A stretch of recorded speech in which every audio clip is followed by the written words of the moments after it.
कई माताएं कहती हैं, कई भाई कहते हैं कि हम मंदिर नहीं जा पाते क्योंकि हमारी कॉलोनी से मंदिर बहुत दूर है। कई लोग कहते हैं कि हमारी सोसाइटी में मंदिर नहीं है। कोई कहता है हम इतनी बड़ी सिटी में रहते हैं कि वहां मंदिर हमारे पास में लगता नहीं। कोई कहता है कि हमारे यहाँ मंदिर तो है पर मंदिर के अंदर जाने नहीं देते, हम मंदिर के अंदर भी नहीं पहुंच पाते। कई लोग हैं और कई तरह की बाधाएं भी हैं मनुष्य के साथ। ऐसा नहीं है कि हमने आपसे कह दिया कि एक लोटा जल चढ़ाने जाओ। साउथ के कई मंदिर ऐसे हैं जिसमें प्रवेश नहीं मिलता, अंदर जाने नहीं देते। और कई कई जगह ऐसी है जहां मंदिर ही नहीं है, पास में नहीं जा पाते, बच्चे भी नहीं जा पाते। तो शिव महापुराण की कथा के वायव्य संहिता में एक बड़ी सुंदर बात कही, बड़ा सावधानी से सुनिएगा इस चरित्र। वायव्य संहिता में श्री वेदव्यास जी वर्णन कर रहे हैं और वायव्य संहिता के अंतर्गत वेदव्यास जी कहते हैं कि अगर तुम मंदिर तक ना जा सको, तुम शिव पर एक लोटा जल चढ़ाने के लिए अपने नजदीक के शिवालय में, देवालय में ना जा सकें, कोई मंदिर नजदीक नहीं है, कोई शिवालय नजदीक नहीं है, तो वायव्य संहिता में वेदव्यास जी कहते हैं कि अपने घर में यदि बेलपत्र का वृक्ष है, बेलपत्र का छोटा सा भी अगर पौधा है, तो उसमें थोड़ा भी जल आप प्रतिदिन चढ़ा रहे हो तो समझ लेना कि 12 ज्योतिर्लिंग में आप जल चढ़ा रहे हो। 12। ये वायव्य संहिता का।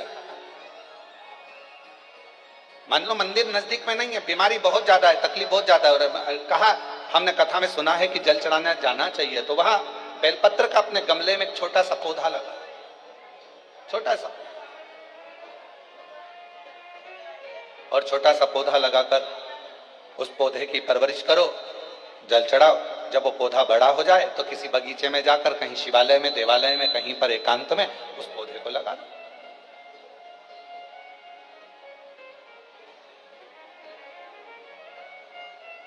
जैसे तुलसा जी को बड़ा कर तुलसा जी का मंगल विवाह शालिग्राम जी से होता है, देव उठनी एकादशी पर शालिग्राम बाबा के साथ मंगल विवाह किया जाता है, वैसे ही बेलपत्र के पौधे को बड़ा कर उसको भी शिव को समर्पित किया जाता है, भगवान शंकर को समर्पित किया।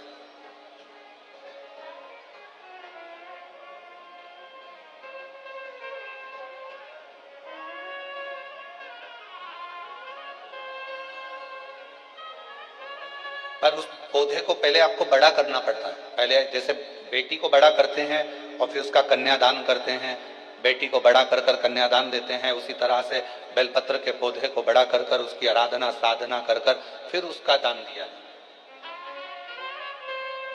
कई लोग बड़े विचित्र हैं कि भाई हमको बेलपत्री का पौधा दान करना है, कुबरेश्वर धाम आए, उज्जैनी गए, किसी गुरु जी के यहाँ गए और बाजार में से पौधा ले लिया और बेलपत्र का पौधा दान कर दिया। उसको कम से कम थोड़ा समय अपने घर में तो रखो।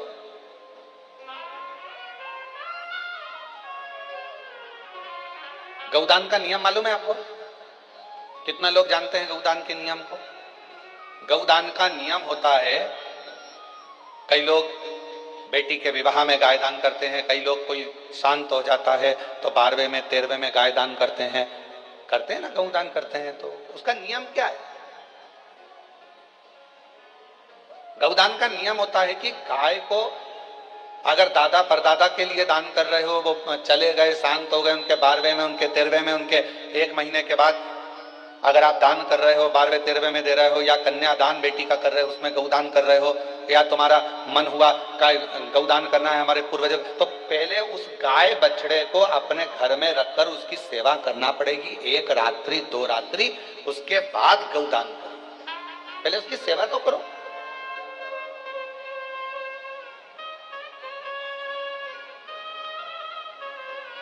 आपने तो डायरेक्ट फोन कर कह दिया गाय लिया ना, दान करना है। पंडित जी ने संकल्प छुड़ाया, गाय दरवाजे पर आई और 1 मिनट में संकल्प छूटा, पंडित जी से कहा ले जाओ गाय, लेके जाओ जल्दी से, गाय बछड़ा लेकर जाओ। पंडित जी गाय बछड़ा लेकर चले, डीले कम करो, गाय बछड़ा पंडित जी लेकर चले। ये श्रेष्ठता नहीं। तुलसा जी का पौधा घर में रखकर उसको पोषित कर कर बड़ा कर कर फिर शालिग्राम भगवान से विवाह कर कर फिर दिया।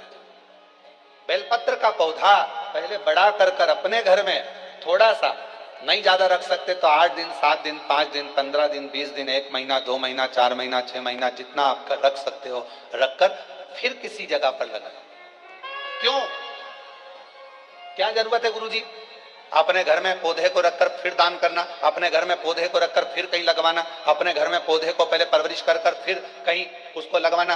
कारण क्या पड़ता है? कारण एक है, वायव्य संहिता शिव महापुराण की कहती है, अगर हमने किसी बेलपत्र के पौधे को अपने घर में रखकर 5 दिन 7 दिन 1 महीना 15 दिन 6 महीना उसको परवरिश करा तो हमारे घर का कितना भी नेगेटिवता, कितनी भी हमारे घर में कुछ भी गंदा हो रहा है, कुछ गलत हो रहा है, कोई गलत हो रहा है, कोई झूठ बोल रहा है, कोई पाप कर्म हो गया हमारे घर में, इस भूमि पर जिसमें हम रहते हैं उस घर में एनर्जी अगर नहीं है तो आपने उस पौधे को अपने घर में रखकर उसका परवरिश कर कर 15 दिन 7 दिन 1 महीना 2 महीना 6 महीना 8 महीना जितना तुम्हारा मन कर जाए, 1 दिन 2 दिन जितना मन, उसके बाद पौधे को कहीं लगवा। क्यों?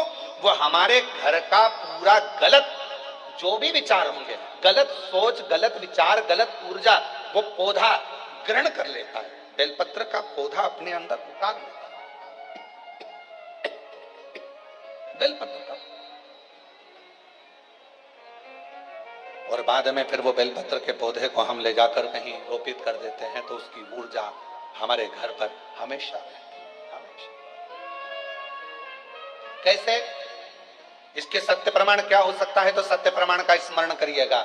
एक गाय को 5 दिन 7 दिन 9 दिन 15 दिन अपने दरवाजे से रोटी दीजिए, 9 दिन रोज रोटी दो, 10वें दिन गाय तुम्हारे दरवाजे पर आकर खड़ी हो जाए। बोलो खड़ी होगी कि नहीं होगी? जम के तो बोलो, खड़ी होगी ना। गौ माता को तुमने रोटी दिया, अब गाय रोज आकर तुम रोटी खा ला रहे, 2 दिन 3 दिन 5 दिन तुमने रोटी दिया तो गाय आकर खड़ी हो जाए। एक कुत्ता को तुम्हारे दरवाजे पर रोटी देना चालू करो, 8 दिन बाद वो कुत्ता तुम्हारे दरवाजे पर बैठना चालू कर देगा। बोलो सही है कि गलत है? जम के तो बोलो, ठीक है। एक पक्षी के लिए 2 दिन 5 दिन 7 दिन अपने घर के छत पर अनाज डालकर देखो, 7 दिन के बाद पक्षी तुम्हारे दरवाजे पर तुम्हारे छत पर आना चालू करेंगे कि नहीं करेंगे? बोलो बोलो जम के बोलो। पक्षी आ रहे हैं, गाय आ रही है, कुत्ता आ रहा है, किसी को दे रहे हो आप तो वो आ रहा है। उसी तरह जब हम हमारे घर में एक बेलपत्र के पौधे को बड़ा करते हैं और बड़ा करने के बाद उस बेलपत्र के पौधे को तुम कहीं पर भी, इंदौर में रहते हो सीहोर में आकर तुमने लगा दिया, खरगोन में रहते हो बरहानपुर में जाकर लगा दिया, ग्वालियर में, तुम्हारा मन पड़े तुम अपने घर के आसपास में भी कहीं पर भी उस पौधे को, तुम रहते यहाँ हो 200 मीटर की दूरी पर, 500 मीटर की दूरी पर, 5 किलोमीटर पर, 10 किलोमीटर कहीं पर भी जाकर उस पौधे को लगा दो। वो पौधा तुम्हारे घर में कितनी भी नेगेटिवता रहेगी, वो पौधा अपने आप तुम्हारे घर की गंदगी को खींचता रहेगा, नेगेटिवता को खींचता रहेगा। कहीं पर भी, किसी भी जगह।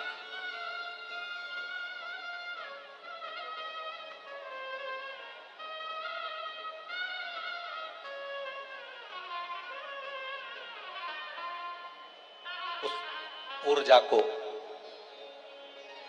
वो पौधा अपने पास की ऊर्जा को देता देता।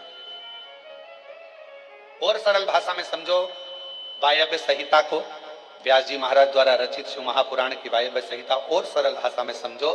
बेटी को शादी कर दिया, बेटी चली गई अमेरिका, ठीक है। अमेरिका में जाने के बाद, अमेरिका में पहुंचने के बाद बेटी को तुम्हारी याद आ रही कि नहीं आ रही है? जम के बोलो जरा। तुम्हें बेटी की याद आ रही कि नहीं आ रही है? आ रही।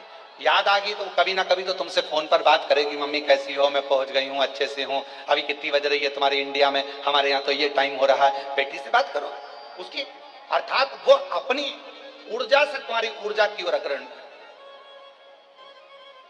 अपने घर में रखे हुए बेलपत्र के पौधे को अपन ने जो पाला है, जो अपने पौधे को पोषित किया है, बड़ा किया है, 6 महीना, 2 महीना, 15 दिन, 1 दिन, 8 दिन, जितना भी तुम रखे हो, उसके बाद तुम कहीं पर भी जाकर लगाओगे, तुम्हारे घर का जो गंदगी होगी, जो दुख होगा, जो तकलीफ होगी, वो पौधा उसको खींचते चले जाएगा और अपनी ऊर्जा देता चला अपनी। एक बेलपत्र में कितना बल है, कितना, एक बेलपत्र की ऊर्जा में कितना बल। एक पत्र है, अच्छा है, देखिए।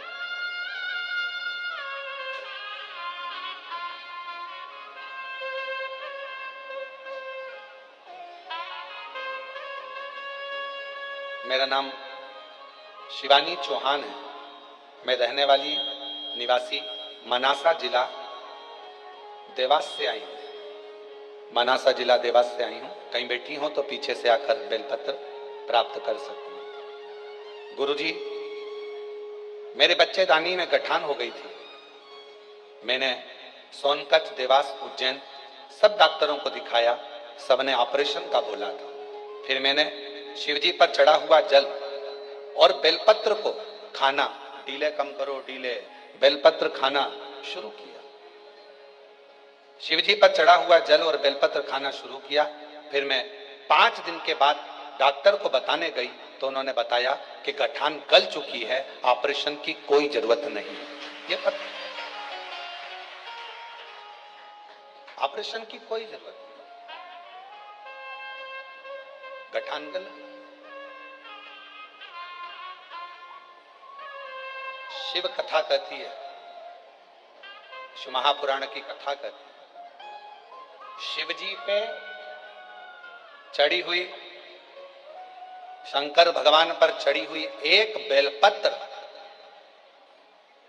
आप जब शंकर जी पे चढ़ी हुई बेलपत्र को लेकर अपने घर आते हो, शिवजी पे चढ़ी हुई एक बेलपत्र जब अपने घर पर आती है, भले आपने घर पर लाकर उसे रखा या खाया, 5 मिनट, 2 मिनट, 1 मिनट बेलपत्र लेकर आए, पानी के लोटे में डालकर या जल का पात्र लेकर आए और वो बेलपत्र तुम्हारे घर में पहुंची, 1 मिनट भी अगर शंकर पर चढ़ी हुई बेलपत्र तुम्हारे घर में है तो तुम्हारे घर के हजारों दुख को वो समाप्त कर देती। एक क्षण,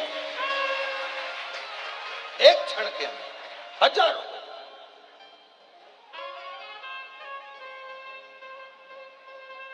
एक पत्र और है, देखिए, अच्छा है।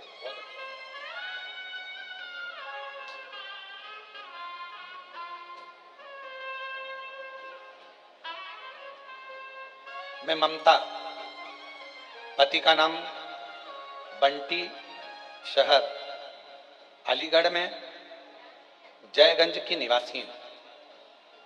मेरा नाम ममता, पति का नाम बंटी, शहर अलीगढ़ में जयगंज की निवासी हूं। कहीं बैठी हो तो पीछे से आकर एक बेलपत्र ले सकते। एक लोटे जल का मैं क्या बखान करूं। मेरे 5-5 महीने में बच्चे खराब हो जाते थे, गिर जाते थे। डॉक्टर ने कह दिया था कि मेरी बच्चादानी में कोई समस्या है, जिसकी वजह से मेरे बच्चे 3 से 5 महीने के अंदर मर जाते, जिससे मैं और मेरे पति पूर्ण रूप से टूट गए। हमारी सब उम्मीदें खत्म हो गई। क्यों?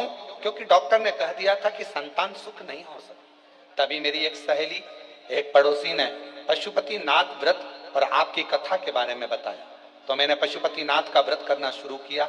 कथा सुनना लगी आपकी और मेरे पति एक लोटा जल लेकर मंदिर जाने लगे। एक दिन कथा में आपने आंकड़े की जड़ का प्रयोग बताया। बाबा की कृपा से 3 महीने भी नहीं हुए थे कि मेरा फिर गर्भ ठहर गया, लेकिन गर्भ 4थे महीने में आते से ही पहले जैसी परेशानी आने लगी। डॉक्टर ने कहा कि तुम्हारी बच्चादानी फिर बेकार हो रही है, इसमें टांके लगाना पड़ेगा। तब हमने कहा, घबरा गए, डर गए, कहा ठीक है सर, हम 2 दिन के बाद में फिर हम शिव जी के मंदिर जाते, बेलपत्र लाकर खाना प्रारंभ करा, श्रीफल वाला, नारियल वाला प्रयोग करा और फिर वापिस हम डॉक्टर के पास जब अल्ट्रासाउंड कराने के लिए गए तो डॉक्टर ने कह दिया कि अब तुम्हें टांके की जरूरत नहीं है और बाबा ने चाहा तो तुम्हें बच्चा अच्छा हो जाएगा। मैं फिर वापिस धीरे धीरे तकलीफ बढ़ने लगी। डॉक्टर के हिसाब से लगा कि बच्चा पूरा नहीं होगा, घबरा गए। तब फिर बाबा की बेलपत्र लाते, अपने पास में रख लेते। ना जाने उस बेलपत्र में ऐसा क्या कि बेलपत्र को लाते से ही दुख कटना प्रारंभ हो गया और बाबा की कृपा से डॉक्टर भी सोच में पड़ गए। 5 जनवरी 2024 को मुझे पुत्र रत्न की प्राप्ति हुई जो पूर्ण रूप से स्वस्थ है। एक बेलपत्र के अंदर, एक बेलपत्र के बल कितना आ जाए।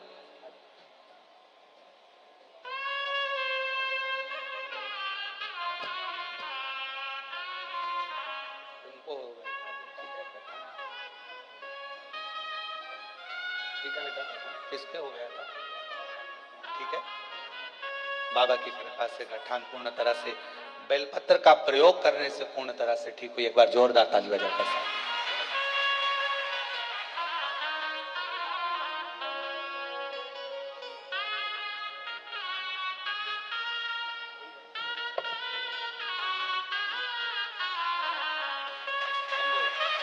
एक बार जोरदार ताली बजा।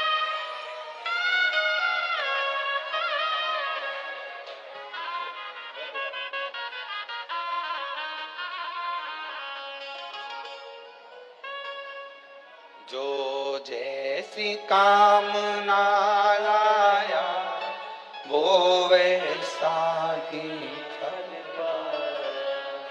जो जैसी कामना लाया वो वैसा ही फल पाया। नहीं खाली उसे लौटाया वो मन ही मन और कर दिया माला माल का लुटा दिया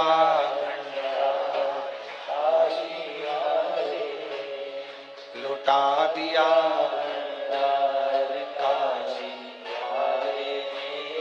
कर दिया माला। वो शिव है, वो शंकर, वो ओगड़ी, वो दयालु, वो सागर, वो कृपा करने वाला, वो दया करने वाला, वो दया की पूंजी, वो कृपा की पूंजी, करुणा की। आप जिस भरोसे से, जिस विश्वास से, जिस आनंद से, जिस भरोसे से, जिस दृढ़ता से, जिस आनंद से उसको पूछते हो, उसको भजते हो, उसका स्मरण करते हो, उसको नाम जाप करते हो, उसको पूछते हो, वो उस रूप में आपके सामने आकर खड़ा हो जाता है। उस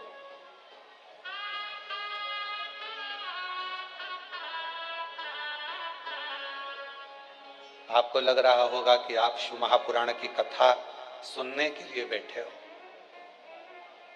पर उसको चिंता हो रही होगी कि आया है तो इसको कुछ ना कुछ देकर भेजना पड़ेगा।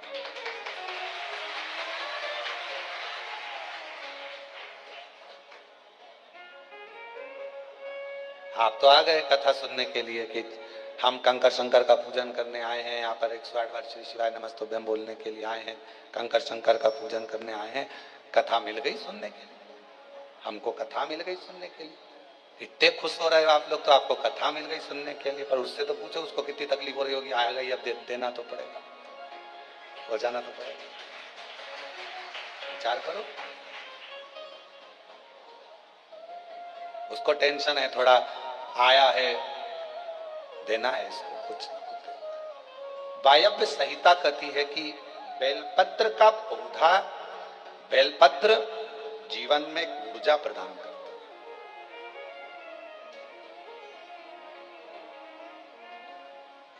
आप करके देखो, एक प्रैक्टिकल जरूर करो। थोड़े दिन अपने घर में एक बेलपत्र के पौधे को रखो, छत पर, गार्डन में, गच्ची पर, बाहर, उसकी सेवा करो, उसका जल चढ़ाओ। फुर्सत मिल जाए तो 2 मिनट बैठकर उसके पास में आप शिव नाम, श्री शिवाय नमस्तुभ्यम।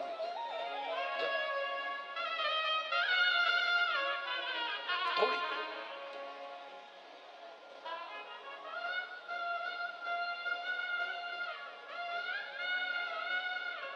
हमारे यहाँ बाबा का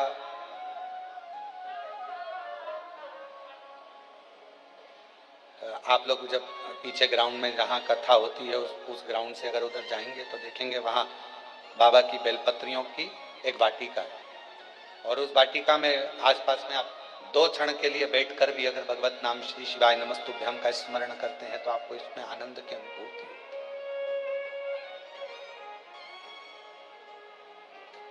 आनंद की अनुभूति होती है शिव नाम से।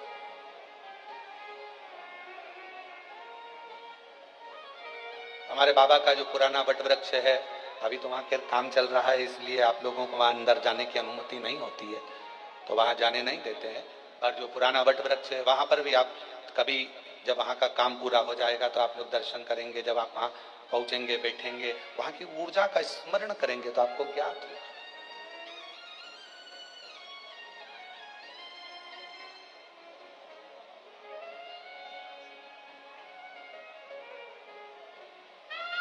कितनी ऊर्जा, कितना बल एक बेलपत्र के पत्र में होता है, कितना बल।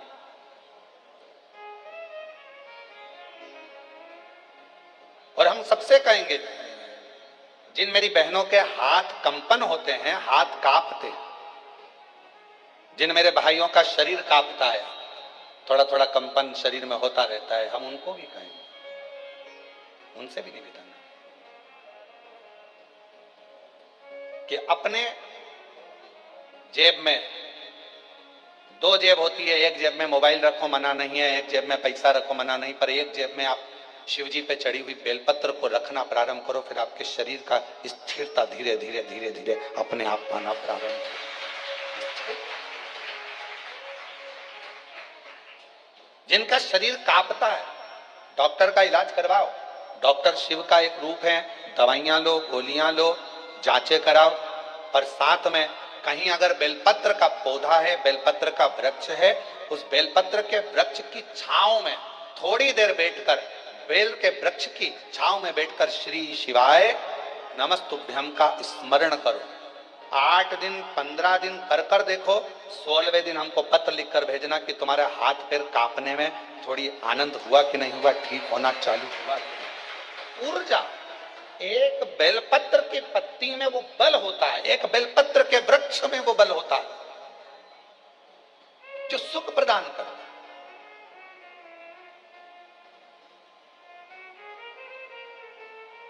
जैसे जामुन के वृक्ष की लकड़ी को तुम्हारे घर की पानी की टंकी कितनी भी गंदी हो रही हो, तुम्हारे घर के पानी की टंकी में कितना भी कचरा हो, कितना भी बदबू मार रहा हो, कितनी भी गंदगी हो, एक जामुन की लकड़ी जैसे घर के पानी की टंकी में डाल दी जाती है तो पूरा पानी एकदम क्लीन हो जाता है, साफ हो जाता है।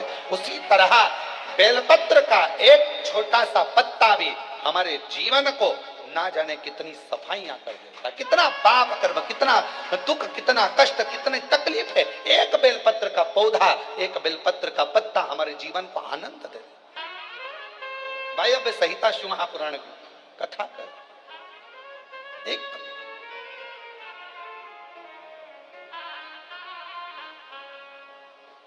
वो माता एक कीर्तन गाती हैं, इस बेलपत्र में क्या बल है जिसमें मेरा भोला मगन है। क्या बल है इस बेलपत्र में, क्या बल। कल हरतालिका तीज रहेगी, 26 तारीख की हरतालिका तीज है। कल पूरा भारत, पूरा विश्व, जगह जगह पर माताएं फुलेरा बांधेंगी। उस फुलेरे का दर्शन करने के लिए भले तुम्हारा व्रत हो चाहे ना हो, पर 5 फुलेरे का दर्शन अवश्य कर कर आओ, अपने जीवन को धन्य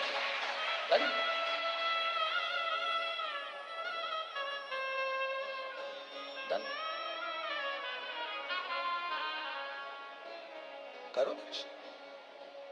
यहाँ पर भी फुलेरा बनता है, हम व्यासपीठ जहाँ है यहाँ पर हर साल कई वर्ष हो गए बनते हुए। बाबा के, हमारे घर पर भी बनता है बाबा के धाम, जहाँ जहाँ मंदिर है हो सकता है।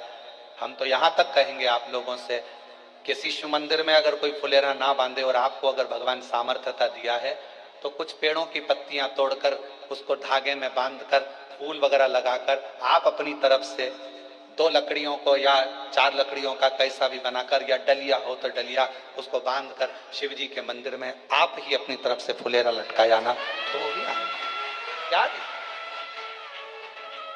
लगा।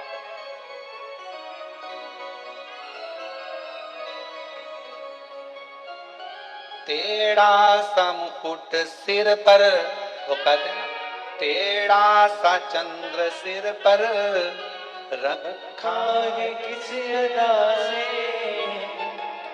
करुणा भरी है करुणा भरी निगाह से, बिन मोल बिक गए जब से छवि फूलों में सज रहे गोरा के त्रिपुरारी, फूलों में सज रहे गोरा के त्रिपुरारी, और साथ सज रहे और साथ सज रहे हिमवान की दुलारी, और साथ सज रहे हिमवान की दुलारी, फूलों में सजे रहेंगे गोरा के त्रिपुरारी, फूलों में सजे रहेंगे गोरा के त्रिपुरारी, और साथ सज रहे और साथ सज रहे हिमवान की दुलारी, और साथ सज रहे हिमवान की दुलारी। वो एक आनंद बेलपत्र के पत्र में, वो आनंद एक बेलपत्र के पौधे में। चंदन की लकड़ी को कीचड़ में पटक दो तो भी सुगंध देती है, चंदन की लकड़ी को अलमारी में बंद कर दो तो भी सुगंध देती है, चंदन की लकड़ी को एक कपड़े में बांध कर रख दो तो भी सुगंध देती है, चंदन की लकड़ी को छत पर रख दो तो भी सुगंध देती है, चंदन की लकड़ी को जमीन में गाड़ दो तो भी सुगंध देती है। चंदन की लकड़ी चाहे कीचड़ में पटको चाहे कचरे में पटको, पर चंदन की लकड़ी अपनी सुगंध दिए बिना नहीं रहती। उसी तरह बेलपत्र अपना असर दिखाए बिना रह नहीं सकता। बेलपत्र और बेलपत्र का पौधा अपना असर दिखाए बिना रहता नहीं है, वो उसकी ऊर्जा वो दिखाता है, उसका ऊर्जा हमें सुख देता है।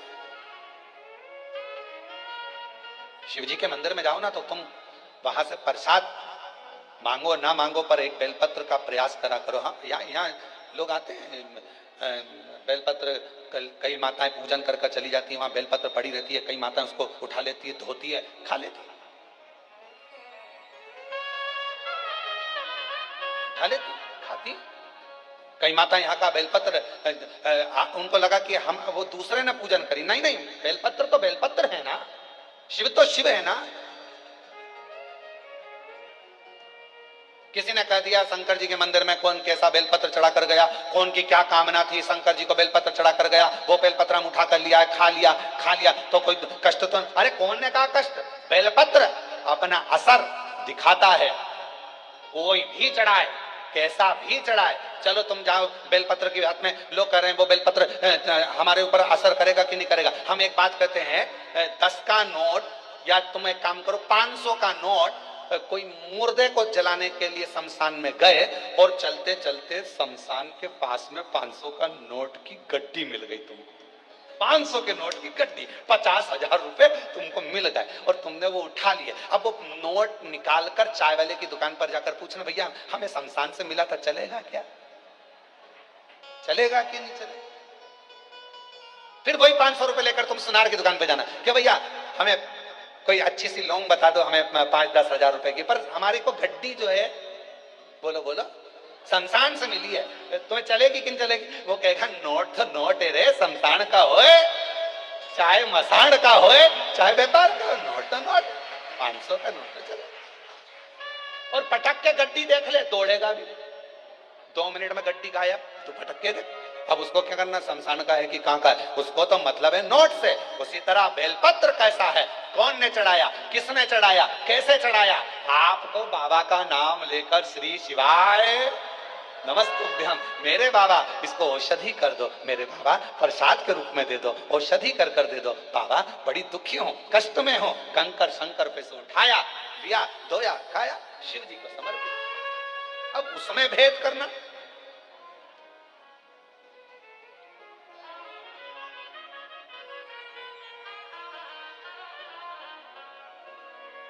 नोट तो नोट है, चाहे वो शमशान में हो, चाहे वो मकान में हो, चाहे वो बंगले में हो, चाहे वो झोपड़े में हो, नोट अपना काम अपनी जगह का।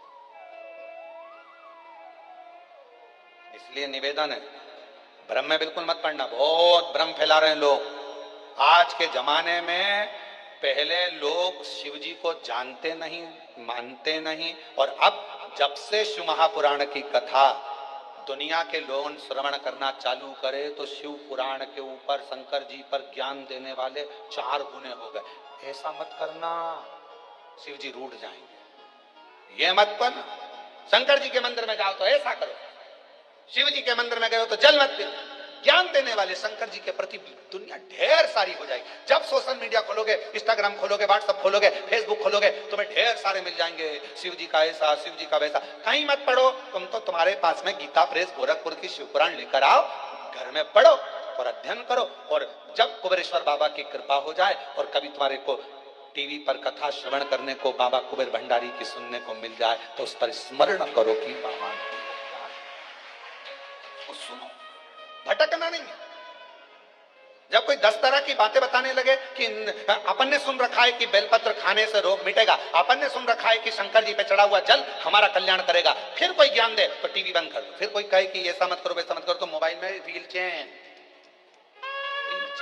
फिर अपने को नहीं, क्योंकि अपना विश्वास टूटता, अपना भरोसा टूटता। एक तरफ तो हम भरोसा कर रहे हैं कि हमारा शंकर हमारे दुख हरेगा, और दूसरी तरफ हमने किसी के मुंह से ऐसा सुन लिया, फिर हमारा भरोसा टूट गया। ऐसा करूंगी तो ऐसा हो गया, मतलब मन फिर 2 हो गए, फिर डोल गए। अभी तक एक मन था, मतलब जिससे प्रेम करा उसके प्रति तुम्हारा इतना समर्पण हो गया कि नहीं शादी करूंगी तो तेर से ही करूंगी, भले तू भेंगा हो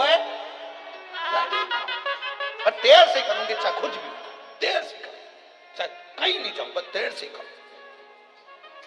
अब थोड़े समय के बाद मालूम पड़े, फिर मन डोल गया कि नहीं नहीं नहीं नहीं, इससे ज्यादा धन तो कहीं दूसरी जगह पर है। फिर अब निकल मन,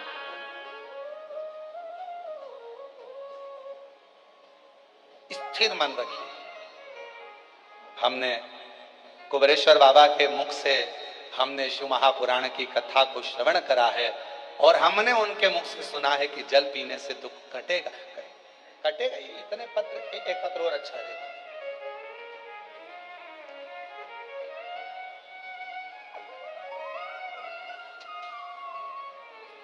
अभी कुछ समय बाद हम यहाँ पर एक बड़ा एक रूम बना रहे हैं कांच का। जितने पत्र बाहर भी पढ़ते हैं कथाओं में, और जितने पत्र यहाँ आते हैं, जिन जिनको बाबा ने कृपा करी, उन सब के पत्र, आप कहाँ हो उससे मतलब नहीं, आपका पत्र मेरे बाबा के दरवाजे पर हमेशा आपके रूप में रहेगा। ये पत्र इकट्ठे करें। जो दुनिया के लोग कहते हैं कि कुबेरेश्वर धाम, तो उनको आकर उन पत्र को दर्शन करना चाहिए। तुम्हारा मन पड़े, निकालो और पढ़ो कि पत्र में क्या लिखा है। कितनी कृपा। एक पत्र देखिए, मेरा नाम कृष्णा गोस्वामी है, मैं झांसी उत्तर प्रदेश से हूं, मेरी उम्र 85 साल, और मैं 2022 से रोज शिव महापुराण की कथा आपकी सुन रही हूं। गुरुजी, मेरी शिव महापुराण छूटती नहीं, मैं ऐसा बाबा के मन में भाव रखकर कथा सुनता। बीच बीच में कथा नहीं आती तो मैं टेंशन में पड़ जाती। मेरी जी बिल्कुल टेंशन मत लो, प्रयास करते हैं कि कथा में गैप ना हो, चाहे कैसे भी कथा आपको सुनने को मिले, भले ऑनलाइन मिले पर मिल जाए और आप लोग श्रवण कर लें, इसलिए ऐसा प्रयास किया। गुरुजी, शिव महापुराण सुनते बाबा की ऐसी कृपा हुई कि असंभव भी शिव महापुराण कथा के सुनने से संभव हुआ। गुरुदेव, सीहोर में हमारे मामा जी के घर हैं, पता चला कि ऑनलाइन शिव महापुराण की कथा आपकी चल रही है। गुरुदेव, 10 साल से मुझे एक बीमारी थी यूरिन की, वो प्रॉब्लम इतनी ज्यादा थी कि उसका ऑपरेशन डॉक्टर मेरी उम्र के हिसाब से नहीं कर सकता। पर 10 जून को हम बाबा के इस पवित्र प्रांगण को आए और बाबा से विनय कर गए कि 10 साल से मुझे यूरिन की तकलीफ है और मैं कहीं जा नहीं सकती, आ नहीं सकती, इतनी ज्यादा तकलीफ है। 10 साल। पर किसी ने कहा है कि कुबेरेश्वर धाम की भूमि पर अगर कंकर शंकर का पूजन करा जाए और एक रुद्राक्ष लेकर जाया जाए, उसका जल पिया जाए, बाबा कृपा कर। गुरुजी, मैं एक दिन भी सही से नहीं रहती थी उस यूरिन की प्रॉब्लम के कारण। 10 साल से तकलीफ में थी। 10 जून से यहाँ से जब से मैं बाबा की पूजन कर गई हूँ, आज तक बाबा की कृपा से मुझे कोई तकलीफ नहीं हुई यूरिन की। मैं बाबा की कृपा से कहीं बैठी हूं तो बेलपत्र लेने के लिए आ सकती। मेरा नाम कृष्णा गोस्वामी है। मैं झांसी उत्तर प्रदेश से हूं। मेरी उम्र 85 साल है। शिव की और तेरी कृपा का किस पर हो जरा सी जरा सी तेरी कृपा का क्या है भरोसा, कब किस पर हो जरा सी जरा सी जिस पर भी हो गई तेरी कृपा करुणा हो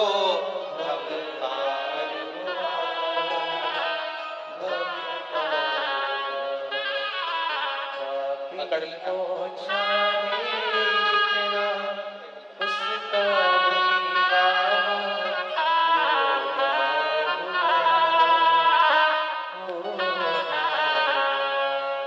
आ जाओ, धीरे से आ जाओ।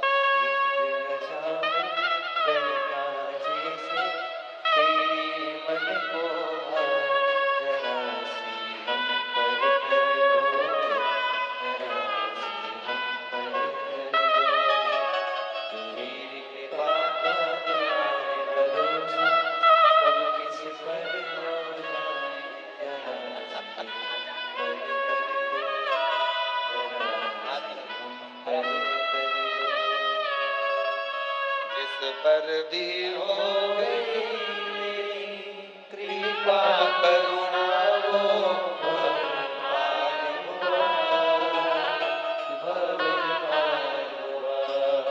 पापी हो चाहे जितना उसका भी बाबा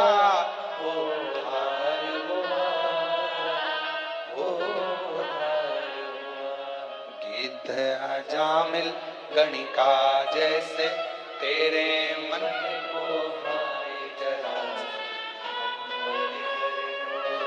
जरा। जैसे चंदन की लकड़ी को कहीं पर भी दबा दो, चंदन की लकड़ी भले कीचड़ में पड़ी हो पर वो अपनी सुगंध देती ही देती है। उसी तरह बेलपत्र कैसा भी हो वो हमको फल देता ही देता है। उसका आनंद हमारी जिंदगी में सुख प्रदान करता है।